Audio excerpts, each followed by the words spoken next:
In 1929, an order went out across an entire nation. It did not mobilize soldiers. It did not close banks. It did something quieter and far more deliberate.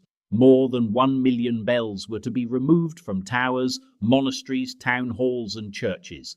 They were lowered by rope, loaded onto trucks, and taken away to be melted down. For centuries, those bells had marked time before clocks were common. They signaled danger before telephones existed. They announced weddings, funerals, harvests, and war. Entire communities moved according to their sound. Then, within a few years, that sound disappeared.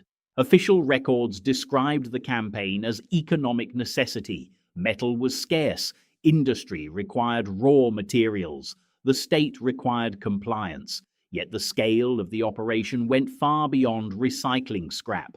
Towers were stripped even in remote villages where no factory stood nearby. Historic bells cast hundreds of years earlier were broken apart without hesitation. What makes this story unsettling is not the destruction itself. Nations have always repurposed metal during crisis. What makes it different is the target. The bells were not weapons, nor infrastructure, nor luxury goods. They were symbols that gathered people without permission. When the last bell was removed, the silence was not accidental. It was policy. Long before electricity reached rural towns, bells structured daily life with mechanical certainty. They divided morning from afternoon, work from rest, and ordinary days from sacred ones. In crowded cities and isolated villages alike, a tower rising above rooftops carried more authority than any printed notice. Its bell regulated commerce, announced public meetings, and signaled emergencies faster than any messenger on foot. The system required no literacy and no technology beyond rope and bronze. A single strike could travel across fields, rivers, and narrow streets, reaching people who shared no other common platform. Markets opened at its call. Schools dismissed students at its rhythm. In times of fire or invasion, the alarm pattern was instantly understood. No explanation was necessary because the sound itself carried instruction. These bells were not standardized. Each town cast its own, often engraving dates, names, and dedications into the metal. Some had rung for 3 centuries without interruption. Their tones were distinct enough that residents could identify their home bell from miles away. It was not simply an instrument, but a fixed reference point in a changing world. Religious institutions maintained many of them, yet their function extended beyond worship. Civil authorities relied on the same towers to coordinate public order. In effect, the bell network formed a decentralized communication grid embedded in tradition rather than law. By the late 1920s, this network still operated largely unchanged from the previous century. It required no approval from central planners and answered to no modern bureaucracy. That independence, inherited from older eras, would soon place it in direct conflict with a state determined to reorganize society from the ground up. The year 1929 marked a fracture point in the global economy. Financial markets collapsed, industrial output contracted, and governments across the world confronted shrinking revenues and rising unrest. Factories required raw materials, infrastructure projects demanded funding, and central authorities searched for assets that could be converted into immediate economic value. Metal, particularly bronze and copper alloys, became strategically important. Bells represented concentrated reserves of both. Many of them weighed several tons. Their composition, primarily copper mixed with tin, made them ideal for repurposing into industrial components, machinery parts, and in some cases currency reserves. Official memoranda framed the removal program as rational resource management. Idle metal, they argued, should serve national recovery rather than remain suspended in towers. These are the manifests. Check every seal. Right away, sir. Something larger and mind the couplings on the eastbound. Throughout the late 1920s, certain governments were consolidating power and redefining the relationship between state and religion. Religious institutions were increasingly portrayed as remnants of an outdated order, incompatible with modern ideological frameworks. Bells, visible and audible symbols of those institutions, occupied prominent positions in every town. They were not hidden artifacts. They dominated skylines and structured communal time. By targeting bells, authorities addressed two objectives simultaneously. They secured valuable material for industrial use and diminished the physical presence of religious influence in public space. The campaign did not require dramatic public trials or sweeping decrees against faith itself. Instead, it operated through administrative language, inventory, requisition, transport, processing. Records from the period show coordinated directives issued region by region. Local officials compiled lists of towers, assessed weights, and scheduled removals. Transportation networks were organized to move the collected metal to smelting facilities. The scale was methodical rather than chaotic, indicating centralized planning rather than spontaneous economic improvisation. Importantly, the removals extended beyond major urban centers. Small villages, whose bells held limited industrial value compared to larger cathedral castings, were included. This consistency suggests the policy was not driven solely by efficiency calculations. A purely economic strategy would have prioritized the largest sources first and left minor ones intact. Instead, the pattern reveals uniform application. By the end of the initial phase, entire districts reported the absence of functional bells. Towers remained standing, but their purpose had been altered. What had once transmitted communal signals was reduced to architectural shell. The crisis of 1929 provided justification. The restructuring of society provided motive. Once directives were finalized, the campaign shifted from paperwork to physical execution. Regional teams were assembled with clear instructions: secure access to towers, detach mounting systems, and transport the bells to designated collection points. The process required coordination and technical precision. Large castings could not simply be cut loose. They had to be lowered carefully to prevent structural damage to surrounding buildings. Municipal records describe the sequence in neutral language. Access permits were issued, streets were temporarily closed, equipment was delivered in advance. In many towns, scaffolding appeared around towers days before removal began. The operation often attracted onlookers, though official documentation rarely acknowledged public response. Detaching a bell was not a simple task. Many had been installed generations earlier, using custom wooden frames and iron supports. Workers first dismantled these supports, then secured the bell with ropes and pulleys. Gradual descent was essential, as uncontrolled drops could shatter the casting and reduce its resale value.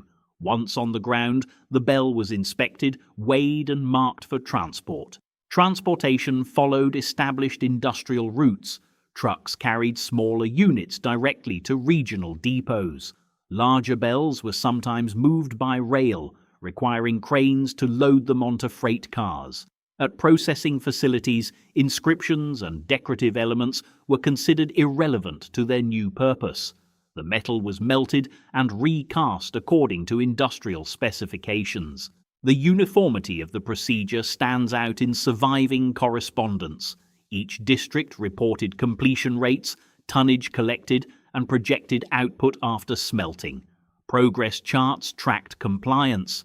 Delays were noted and corrected. This was not a spontaneous wave of local initiatives, but a coordinated administrative program. In certain areas, towers were left empty immediately after removal.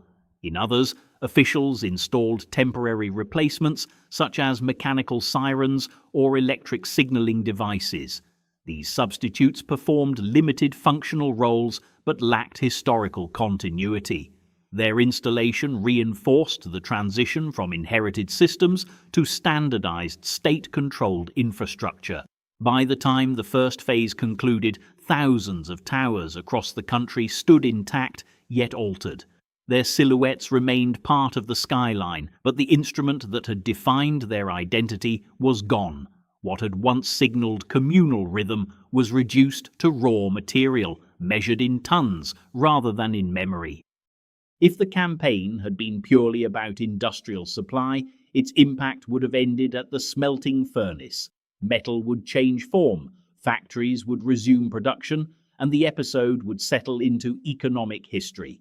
Yet the disappearance of the bells altered something less measurable and far more consequential. For generations, the authority to ring a bell had not originated from the central government. It belonged to local institutions, parishes, monasteries, municipal councils, entities that operated within their own traditions. When a bell sounded, it did so without consulting a ministry. Its timing reflected local calendars, local rituals, and local decisions. That autonomy, though subtle, represented an alternative centre of coordination within society. By removing the bells, the state did not simply acquire bronze. It eliminated a parallel system of public signalling. In the years that followed, new technologies filled the void. Electrified sirens were installed in some urban districts. State-controlled radio expanded rapidly, delivering standardized announcements across vast territories. Factory whistles regulated shifts according to centrally planned schedules. These mechanisms differed from the old bells in one critical respect. They were integrated into a hierarchy that flowed downward from national authorities. The transformation was not overtly framed as ideological conquest. Official statements emphasized modernization, efficiency, and progress. However, the practical outcome was unmistakable. Public timekeeping shifted from locally maintained towers to state-directed infrastructure. The rhythm of daily life became synchronized with industrial objectives rather than inherited tradition. Historians examining internal correspondence from the period have noted the absence of discussion regarding cultural loss.